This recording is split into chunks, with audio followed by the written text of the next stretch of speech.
I grew up to this extent, hearing about the poor economic state of Nigeria as a country.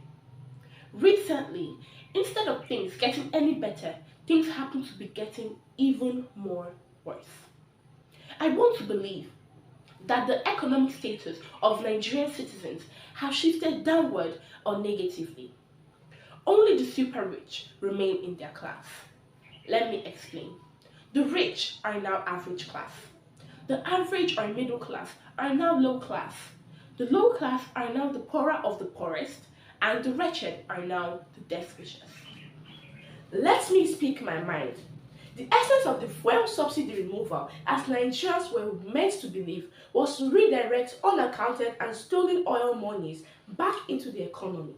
But rather than this, word going round has it that there has actually never been a subsidy. As of today, in recent times, these actions has brought an untold hardship on many Nigerian families. Not only this, many lives are continually lost due to deep gully erosion in different locations. There is epileptic electricity supply, increased health cases due to inability to access good and quality health care, increased death rate from depression and starvation, increased crime rates because life in Nigeria has now become survival of the fittest. Let me bring to your notice that due to the recent inflation in the Nigerian economy, this has further killed the hope for a better Nigeria. More than ever, the number of out-of-school children in Nigeria has rapidly increased due to the untold hardship that many families are facing.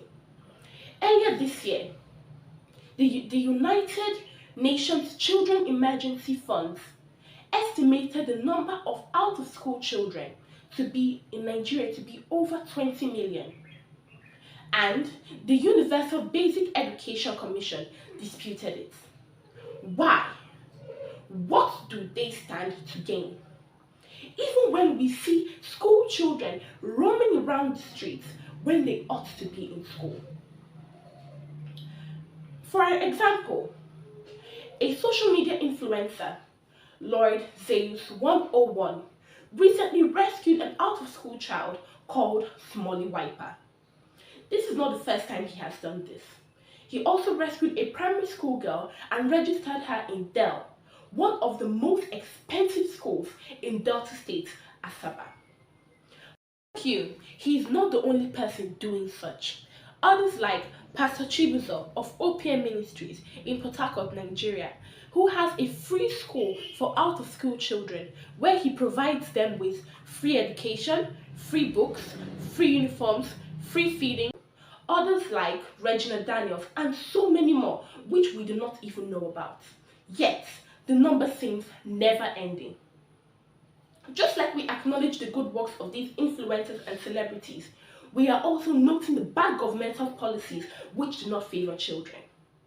Note, Nigerian children and youth are diligently keeping records because definitely one day there would be reckoning. Truth be told, Nigeria is one country I have seen so far that doesn't care about the future of its children. Know ye not that for as long as the government continues to care less about the future of its citizens, many children and homes continue to languish in abject poverty.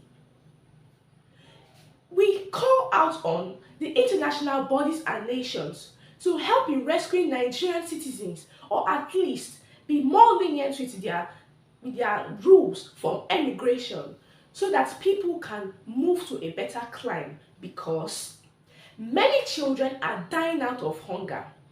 Many children have lost one or both of their parents in this economic situation. Talk less more about the social insecurities. So, which way, Nigeria? Which way do we go? How do we save our father's land? How do we secure our future? We would want to know. We would like to know.